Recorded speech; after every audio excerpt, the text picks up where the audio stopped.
வணக்கம். நல்ல நேரம் டிவி சேனல் நேர்களே, நான் உங்கள் அன்பான சயின்டிபிக் வேதிக் அஸ்ட்ராலஜர் அஸ்ட்ரோரஞ்சி பேசுகிறேன்.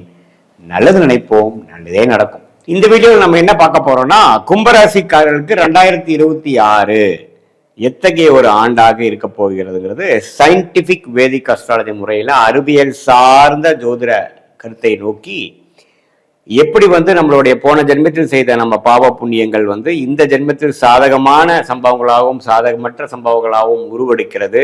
அதுக்கு நம்ம ஆண்டு கிரகமாகிய குரு, சனி, ராகு, கேதுகள் இருக்கக்கூடிய சஞ்சாரங்கள் கும்பராசிக்காரர்களுக்கு எப்படி ஒரு தாக்கத்தை அடுத்த வருடம் கொடுக்க போகிறது, எதை நோக்கி நம்ம வாழ்க்கை நகரப்போகிறது, எது மாதிரி ஒரு டெம்ப்ளேட்ல போகுதுங்கிறத நாம பரிகாரங்கள் மிகைப்படுத்தி பார்ப்பது அதெல்லாம் பண்ணாமல் உள்ளது உள்ளவாறு நாம ஒரு அறிவியல் சார்ந்த அடிப்படையில் சயின்டிபிக் வேதிக் அஸ்ட்ராலஜி முறையில் துல்லியமாக அந்த கும்பராசியோட பொது பலன் நம்ம பார்க்க போறோம்.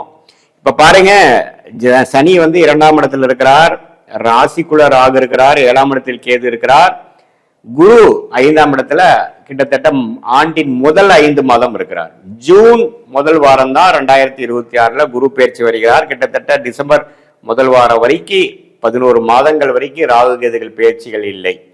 ஸோ ஆல்மோஸ்ட் எப்படி ஒரு அமைப்பு கொடுக்குதுன்னு பாத்தீங்கன்னா, 2ஆம் இடத்துல சனி இருந்து இன்னுமே 7.5 நாட் சனி முடியாம பாத சனியாக இருக்கும் பொழுது பணம் ஒரு 100 ரூபா வர வேண்டிய இடத்துல 50 ரூபா தான் வரும். அந்த மீதி இருக்கிற 50 ரூபாய்க்கு போராட வேண்டிய அவசியம் கண்டிப்பாக கொடுக்கும். அதே சமயத்துல ராசிக்குள்ளேயே ராகு இருந்து குரு பார்வை ஒரு மாதிரி 5 மாதம் பெறுவது எப்படின்னா, சில மனக்குழப்பங்கள், கிளாரிட்டி இல்லாத சில விஷயங்கள், உத்வேகப்படுதல், அதாவது ஒரு டைம் ஒரு இம்பல்ஸா நம்ம ஒரு டெசிஷன் எடுத்து பண்ற மாதிரி ஒரு அமைப்பை கொடுக்கும். அந்நிய சூழ்நிலை, அந்நியர்களை பார்க்கும் பொழுது, பழகும் பொழுது, அவங்களோட நம்ம தொடர்பு கொள்ளும் பொழுது கேர்ஃபுல்லா இருக்க வேண்டிய அமைப்புகள் இருக்கு. நம்ம பழகக்கூடிய அன்றாட கொலீக்ஸா இருந்தாலும் சரி, கஸ்டமர்ஸா இருந்தாலும் சரி, அசோசியேட்ஸ், குடும்பத்தினர் யாரா இருந்தாலும் கொஞ்சம் கேர்ஃபுல்லா நாம டீல் பண்ணணும். அந்த நேரத்துல பெரிய பேக்ரவுண்ட் செக் இல்லாமல் நாம ஏதோ ஒரு பழக்கத்துல ஏதோ ஒரு விஷயத்த நம்ம தெரியாம நம்ம ஸ்ட்ராங்கா போயிட்டோம்னா அது ஒரு பாதிப்பை கொடுக்கக்கூடிய அமைப்புகள் இருக்கு. ஸோ எல்லாமே நீங்க யாரோட பழகுறீங்க, யாரோட சேர்றீங்க, என்ன மாதிரி விஷயங்கள் பண்ண போறீங்கிறதெல்லாம் நீங்க மீட் பண்ணக்கூடிய நபரை தெரிந்து பழகி பக்குவமாக கவனத்துடன் நீங்க செய்யணும். அதே சமயத்துல 7ஆம் இடத்துல கேது இருக்கும் பொழுதும் நம்மளுடைய விஷயங்கள்லாம் கொஞ்சம் கேர்ஃபுல்லாக இருக்கக்கூடிய அமைப்புகளுக்கு. திருமண விஷயங்கள் கொஞ்சம் பார்த்து பண்ணணும். இந்த நேரத்தில் திருமணம் பண்ணும் பொழுது காதல் விஷயங்கள் இதெல்லாம் கொடுக்குற மாதிரி கொடுத்து பிரச்சனை பண்ணணும். அந்நியர்களோட பழகும் பொழுது கேர்ஃபுல்லாக இருக்கணும். குடும்பத்தில் ஆல்ரெடி இருக்கிறவங்க கணவன் மனைவிக்குள்ளேயே சில பிரிவுகள், சில மனஸ்தாபங்களாக வரக்கூடிய அமைப்புகள் இருக்கு. அதுலேயும் கொஞ்சம் கேர்ஃபுல்லாக இருக்கணும். இப்போ பாருங்க, ஜூன் மாதத்து முதல் வாரத்திலிருந்து 2026 குரு 5ஆம் இடத்துல இருக்கக்கூடிய குரு இதுவரை கொஞ்சம் எல்லாத்தையுமே ஒரு அமைதியா அந்த பிரச்சனைகள்லாம் கொஞ்சம் கட்டுப்படக்கூடிய அமைப்புகளை கொடுத்துட்டு இருந்த குரு 6ஆம் இடத்துக்கு குடும்ப விஷயங்கள், உறவு விஷயத்துல ஒரு மேன்மை இல்லாமல் பண்றாரு. ஏன்னா குருவின் பார்வை ராசியிலிருந்து விலகுது. ஆனா நீங்க வியாபாரம், வேலை விஷயமாக அதிகமாக உழைக்கக்கூடிய அமைப்பு, பணவரவு அதிகமாக இருக்கும். லோன் வாங்கி அபிவிருத்தி பண்றது, லோன் வாங்கி வசதிப்படுத்திக்கிறது, வண்டி வாகனத்தை அப்கிரேட் பண்ணிக்கிறது, வீடு வசதிப்படுத்திக்கிறது, இடம் வாங்குறது, வெளிநாடு போகிறது, குடுக்கல் வாங்கல்ல நிறைய பண்றது, ஷேர் மார்க்கெட் இன்வெஸ்ட் பண்றதுன்னு பெரிய ரிஸ்க் எடுக்கக்கூடிய அமைப்புகள் பண்ணி நம்ம அன்றாட வேலையில குடும்பத்தை கவனிச்சுக்கிறது, அது மாதிரி விஷயத்துல எல்லாம் கொஞ்சம் குறைபாடுகள் வரக்கூடிய அமைப்புகள் உண்டு.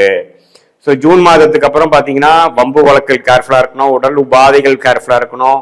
அதே சமயத்துல உங்களுக்கு யாரும் தெரியாதவர்கிட்ட ஒரு பேராசைப்பட்டு பணத்தை கொடுக்கறது,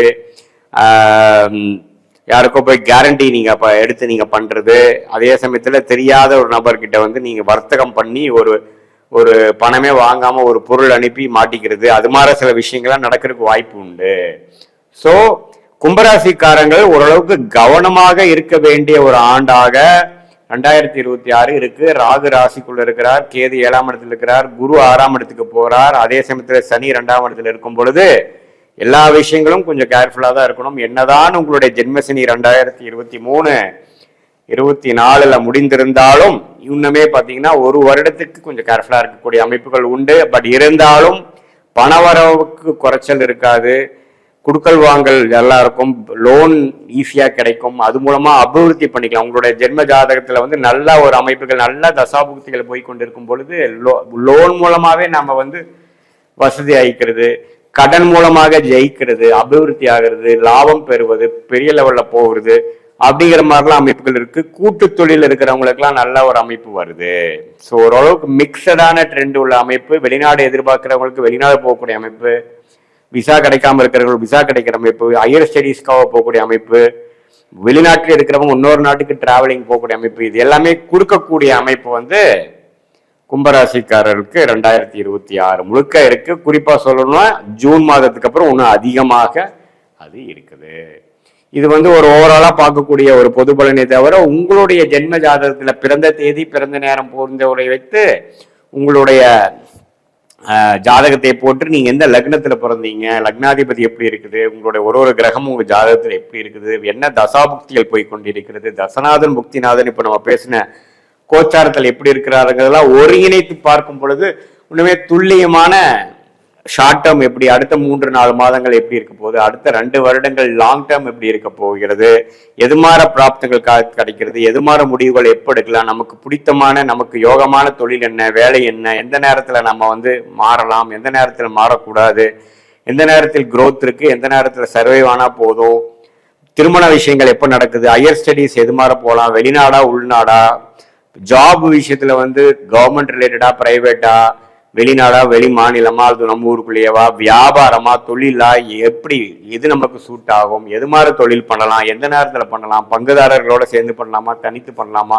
இது எல்லாமே நம்ம ஜாதகத்துல வந்து என்ன மாதிரி கர்ம பலன் வந்து இருக்குதுங்கிறது துல்லியமாக சயின்டிபிக் வேதிக் அஸ்ட்ராலஜி முறையில பார்த்து எந்த விதத்தையும் மிகைப்படுத்தாமல் உள்ளது உள்ளவாறு பார்த்து அதுக்கு தகுந்த மாதிரி ஒரு கிளாரிட்டி எடுத்து நம்மளுடைய பிராப்தங்களை தெரிந்து கொண்டு தேவையற்ற விஷயங்களை, தேவையற்ற திட்டங்களை, தேவையற்ற முயற்சிகளை தவிர்த்து தேவையான விஷயங்கள், நம்மளுடைய பிராப்தம் என்னவோ, நம்மளுடைய யோகம் என்னவோ, நம்மளுடைய கர்மா என்னவோ அதுக்கு தகுந்த மாதிரி டைரக்ஷன்ல திசையில போகும்பொழுது தேவையற்ற சமய விரயம், தேவையற்ற பொருள் விரயத்தை தவிர்த்து எளிதில் எதிர்நீச்சல் போடாமல் நம்மளுடைய வாழ்க்கையில நம்மளுடைய பொட்டன்ஷியல் என்ன, நம்மளுடைய குறிக்கோள் என்னங்கிறது தெரிந்து நம்ம ஈஸியா நம்ம அந்த திட்டங்களை தெரியுமானால் எளிதில் வாழ்க்கையில் வெற்றி பெறலாம். சயின்டிபிக் வேதிக் அஸ்ட்ராலஜியே பாத்தீங்கன்னா எப்பப்போ நமக்கு கிளாரிட்டி தெரியலையோ, எப்போ நமக்கு என்ன பண்றதுன்னு தெரியலையோ, எப்படி நீங்க ஒரு இடத்துக்கு போகும்பொழுது உங்களுக்கு ரூட் தெரியாதப்போ நீங்க கூகுள் மேப் பாக்குறீங்க, தெரிஞ்சுக்கிறீங்க எவ்வளவு டிஸ்டன்ஸ்ல இருக்குது, போற வழி டிராபிக்கா இருக்கா, எப்படி இருக்கு, வேற மாற்று வழி இருக்கா, என்னென்ன மாதிரி ஆப்ஷன்ஸ் இருக்கு, எவ்வளவு நேரத்துல போய் சேருவோம், எந்த டைரக்ஷன்ல போகணும், எத்தனை லெஃப்ட் எத்தனை ரைட்டு, இதெல்லாம் நம்ம எப்படி நம்ம தெரிஞ்சுக்கிறோமோ அதே மாதிரி உங்களுடைய வாழ்க்கையில ஒரு கிளாரிட்டி இல்லாத டைம்ல மட்டும் பார்த்தால் போதும், எல்லா நேரமும் பார்க்க வேண்டியதில்லை. சயின்டிபிக் வேதிக் அஸ்ட்ராலஜி முறையில் பார்க்கும் பொழுது எதையுமே மிகைப்படுத்தாமல், பயப்படுத்தாமல், இல்லாத விஷயத்தை பெருசு பண்ணாமல், பரிகாரங்கள் அது மாதிரி விஷயத்துக்கு போகாமல், என்ன நமக்கு காட்டுதோ அதுக்கு தகுந்த மாதிரி வாழ்க்கையை நம்ம நிர்ணயிச்சு அதுக்கு தகுந்த மாதிரி நம்ம போகும்பொழுது வாழ்க்கையில் எளிதில் வெற்றி பெற முடியும் என்று சொல்ல விரும்புகிறேன். மீண்டும் மற்றொரு காணொளியில் சந்திப்போம். நன்றி, வணக்கம்.